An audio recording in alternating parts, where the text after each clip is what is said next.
Pessoal, bom dia, Pai Senhor Jesus, uma manhã de bênçãos nessa manhã de sábado para todos nós. Que o Senhor venha ministrar os nossos corações nessa breve conversa, nessa breve mensagem que eu quero deixar com vocês aqui no canal. Peço desde já que você compartilhe, que curta o vídeo, se inscreva no canal, compartilhe, comente. Se você quiser fazer parte do clube de membros, é só clicar no botão que vai estar aqui embaixo. Ontem fizemos uma live exclusiva para os membros do canal, tirando dúvidas. Foi uma hora de uma conversa muito abençoada, muito agradável, que ali edificou a nossa fé, trouxe um fortalecimento e um conhecimento para nós. Vídeos exclusivos e lives exclusivos, os vídeos praticamente diariamente, e as lives eu farei semanalmente. Então, se você quiser participar desse projeto e ser um membro abençoador do canal, é só clicar no botãozinho aqui embaixo, seja membro, e você vai ter acesso a todo esse conteúdo. Eu queria conversar com vocês, de novo, né, mais uma conversa. Quando eu falo que é uma conversa, é porque eu não vou me ater a texto, não vou ler nenhum versículo, mas eu vou falar de uma maneira aberta sobre algum assunto que eu acho que é importante para a nossa jornada. Eu vejo muito as redes sociais, assim, os vídeos sobre a Bíblia, sobre pastores, né, e ministérios, e às vezes as divergências que há entre eles. E ontem eu estava vendo até um debate uma discussão, na verdade, entre um pastor, um coach, depois esse mesmo pastor e um outro pastor muito conhecido, todos eles muito conhecidos, né? Eu não vou entrar no nome aqui não, mas vocês devem saber do que eu estou falando. E aí brigando, e cada um com o seu argumento, cada um com o seu ponto de vista, algumas coisas sendo ditas por uns certas e outras erradas, algumas coisas sendo ditas por outros certas, outras erradas, mas eu acho que a questão não é nem essa. E eu acho que a questão ela vai além disso, né? E ali vendo os vídeos, né? Até no TikTok, na outra rede, né? No TikTok, não pode falar aqui muito o nome da outra rede. Então, nos comentários as pessoas estavam até falando sobre isso, porque o inimigo estava gostando, né? O inimigo gosta desse tipo de confusão, desse tipo de divergência, desse tipo de problema. Aí, então estava aquela confusão toda e eu fiquei lembrando de uma coisa, né? E sobre isso que eu queria falar. Davi foi perseguido por Saul durante 10 anos. E quando Saul morreu, Saul e Jonathan morreram, o corpo deles foi exposto em praça pública, se eu não me engano, e os inimigos tentaram ali de alguma forma ou de outra envergonhar, né, e expor ali o rei de Israel, porque ele era o rei ainda, ele morreu sendo rei. E quando a notícia chega até Davi, ele vira e fala: não anuncieis nas praças, para que os nossos inimigos não zombem de nós. Então Davi ele poderia pegar e fazer o marketing, né, dar publicidade, contar para todo mundo: olha, morreu Saul, Saul me perseguiu durante 10 anos, bem feito, ainda bem que morreu, mereceu, passou pelo que colheu o que plantou, né? Ele poderia, Davi poderia, Davi tinha motivos para isso. Mas eu acho interessante a expressão dele: não anuncieis nas praças, para que os nossos inimigos não zombem de nós. Eu não conheço o coração daqueles três companheiros, né? Daqueles dois pastores e daquele coach, né? Não conheço, não sei o que está dentro do coração deles.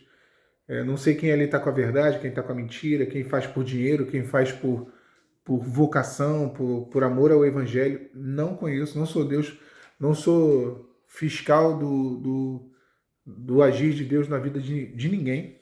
Não tem essa possibilidade. Mas o coração de Davi eu conheço, porque a Bíblia fala que Davi era um homem segundo o coração de Deus. Então a gente pode saber que Davi ele tinha um coração íntegro, mesmo sendo um homem pecador e cheio de falhas, de defeitos. Ele não quis dar publicidade àquilo que poderia ser uma vingança, aquilo que poderia ser um bem feito, né? De Saul ter perseguido a vida dele ali durante 10 anos. Davi, né, 10 anos de vida, da vida de Davi foi perseguido por Saul, enrolei para falar. E no final Saul acaba sendo morto. E ele não fez isso. E quando se vai nas redes sociais e se cria essa briga toda de pastor contra pastor, de coach contra pastor, de evangélico contra evangélico, de cristão contra cristão, não importa evangélico ou não, é isso, é anunciar na praça, para que os inimigos riam, para que os inimigos zombem. Então foi o que aconteceu. E é o que está acontecendo. E às vezes nós trazendo para a nossa vida, tá? Porque não importa eu ficar falando aqui, o canal aqui não se presta a isso, a ficar falando de fofoca gospel, né? Então, quando trazemos isso para a nossa vida, porque às vezes a gente tem sangue nos olhos, né? A gente quer, a gente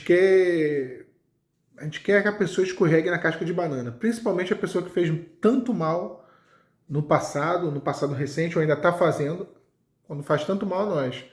Eu tive essa fase da minha vida, né? Onde eu quis que, quando houve ali um divórcio, né? Do qual eu discordava, do qual eu não queria, do qual eu busquei restauração, eu quis que a pessoa caísse na casca de banana. Eu queria que o juízo viesse, né? Era a vingança de Deus por mim. Só que não funciona dessa maneira, não é desse jeito que as coisas acontecem, né? E esse desejo de vingança, esse desejo de que as coisas aconteçam, no caso ali dos varões ali da discussão, eu acho que tem uma questão que prevalece ali, é muita vaidade, e muitos que, eu acho que todo mundo quer estar com a verdade, né? Quer se colocar como, de fato, o portador da verdade. O que é a verdade? Pergunta de Pilatos para Jesus. Jesus é a verdade. Né? Jesus é a verdade. Então, eu acho que se alguma coisa acontece, e quando acontece assim, nesse nível de coisas, eu acho que tudo, de fato, é vaidade. Então toma cuidado, meu irmão, minha irmã, e isso é para mim também, eu estava ouvindo essas discussões, toma cuidado com a vaidade, o sentimento, às vezes, que está dentro do nosso coração, que nos domina e nós nem percebemos que está nos dominando. Alguns venenos, eles são gerados dentro de nós, né? Eles começam a correr nas nossas veias e a gente nem sabe.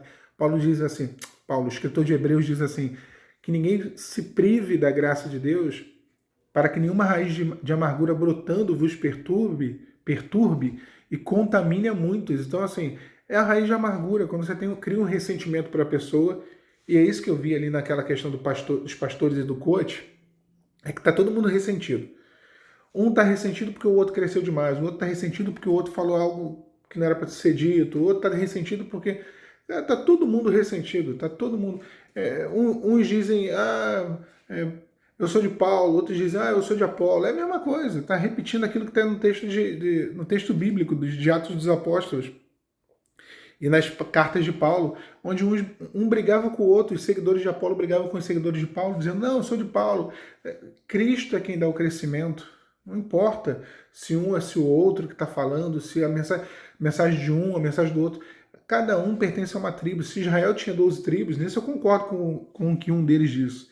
Se Israel tinha 12 tribos e as tribos eram diferentes entre si, não é diferente nos dias de hoje. Cada um tem uma forma de adorar o Senhor, de cultuar o Senhor. Vocês estão aqui no canal, a forma que eu falo é essa. Eu não consigo nem ficar um minuto falando, gritando. Não consigo. Não tem dificuldade nenhuma quem prega gritando. É o jeito. Eu gosto. Tem hora que eu vejo uns vídeos aí do pastor Júnior Trovão. Eu gosto quem tem esse tipo de pegada. Eu só não acho que seja assim o tempo todo. Tem dia que a gente quer uma coisa mais solene, né?